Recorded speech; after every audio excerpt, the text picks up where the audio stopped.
Medieval village setting. The morning sun cast a golden glow over the small medieval village of Bracken. Smoke curled from the chimneys of stone cottages, and the chatter of peasants filled the air as they began their daily work. Inside one such cottage lived Elena, a 20-year-old young woman. She was tall and slender, her long dark hair braided neatly down her back. She wore a faded green woolen dress, patched at the sleeves, with an apron tied at her waist. Her family was not wealthy, but her mother insisted that everything they owned was kept clean and in order. Her mother, Lady Margaret, was well respected in the village. Though not noble by birth, villagers addressed her with the courtesy due to her stern dignity. She was a woman of late 40s, strong in posture, with streaks of silver in her chestnut hair.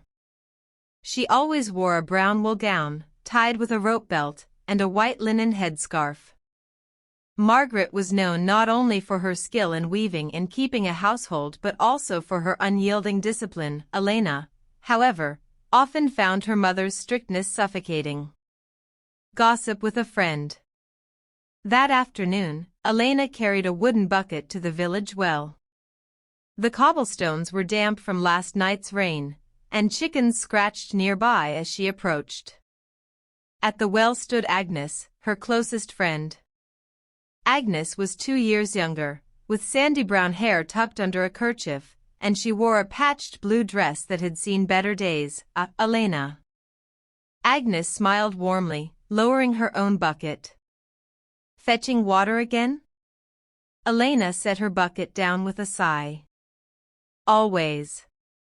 My mother keeps me at work from sunrise to dusk. She never lets me breathe. Agnes giggled. Lady Margaret is strict, everyone knows. But at least your cottage is tidy. Elena leaned closer, lowering her voice though no one seemed nearby. Strict? She's a tyrant. Yesterday she scolded me because the bread was too brown. And last week, because my stitching was uneven. Agnes smothered a laugh. Perhaps she wants perfection. Elena rolled her eyes. Perfection? She wants control. She stands like some queen of the house, giving orders. I swear, sometimes I think she loves her rules more than me. The two girls laughed softly. Elena, carried away by her bitterness, added cruelly, she struts about as though she's still young and strong. But truth be told, she's just an old woman clinging to her leather strap, waiting for any excuse to use it. Agnes gasped, though her lips curled in amusement. Elena, hush. If she heard you, she won't, Elena said confidently. She's busy indoors, weaving, no doubt counting the number of threads as though the world depends on it. The girls burst into quiet laughter again. Neither noticed that Lady Margaret, carrying a small basket of herbs, had walked silently into the square.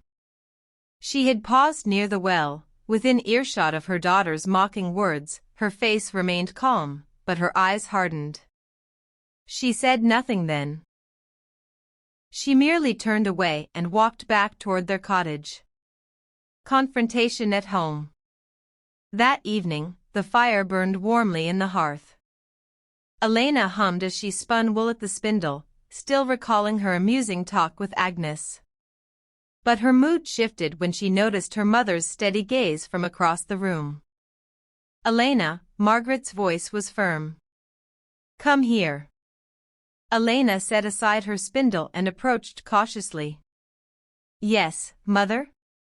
Margaret folded her hands in her lap. I walked to the square today, as you well know. And I heard words, your words. Elena's stomach clenched. My words? Margaret's eyes did not waver. Yes. Gossip spoken at the well. Words of disrespect. Words that mocked me. Elena flushed, stammering, I didn't mean it. Agnes and I were only talking, Margaret interrupted, her voice calm but sharp. Talking? You mocked your own mother before another. In our household, such dishonor cannot be left uncorrected. Elena shifted uncomfortably. It was just a jest. Surely you wouldn't. Margaret stood, her height and presence filling the small room. Elena, you are no child. At 20 years, you should understand that words have weight. To mock me is to mock the very order of this home. And I will not allow it. The leather strap revealed. Margaret walked to the wooden chest beside the hearth. She opened it slowly, her movements deliberate. From within, she drew out a thick, worn leather strap. Its surface was darkened from years of use, smooth at the edges but heavy in the hand. Elena's breath caught. She had seen it before, but not for many years. Mother, she whispered. Margaret turned, holding the strap with authority. You spoke of this strap at the well, did you not? Mocked it as if it were a relic of the past? Elena swallowed hard. I didn't mean you did, Margaret said, her voice even. And now, you will remember its purpose. The discipline. The firelight flickered across the stone walls as Margaret pointed to the sturdy wooden bench in the center of the cottage. Bend over, Elena, she commanded. Elena's pride flared for a moment. Mother, I'm too old. Margaret's gaze silenced her. With a trembling sigh, Elena obeyed, placing her hands on the bench, her braid falling over her shoulder. Her green dress stretched as she leaned forward. Margaret raised the strap. This is not for cruelty, but correction. Gossip and disrespect end here. The first crack of the leather echoed through the cottage. Elena gasped, her hands gripping the bench.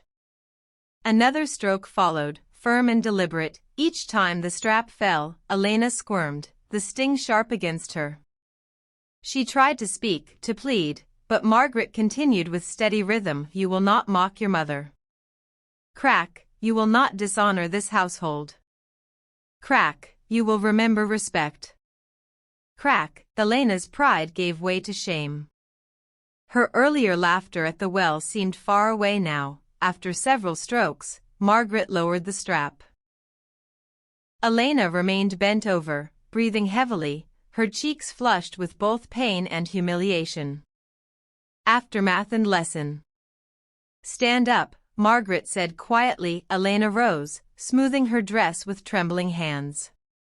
She dared not meet her mother's eyes at first. Margaret returned the strap to the chest, closing it firmly.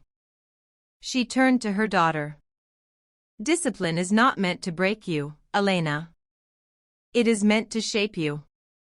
A household without respect will crumble, just as surely as a house without stones will fall. Tears stung Elena's eyes. I am sorry, Mother. Truly sorry. I should not have spoken as I did. Margaret's expression softened. She placed a hand on Elena's shoulder. Let this be a lesson you carry in silence. No one else need know what passed here tonight. But in your heart, you must remember. Elena nodded, humbled. I will remember. The fire crackled softly. Mother and daughter sat together in silence, the leather strap tucked away once more. The punishment was over, but its weight remained, an unspoken reminder of the bond between them, forged not only of blood but of discipline, respect, and enduring love.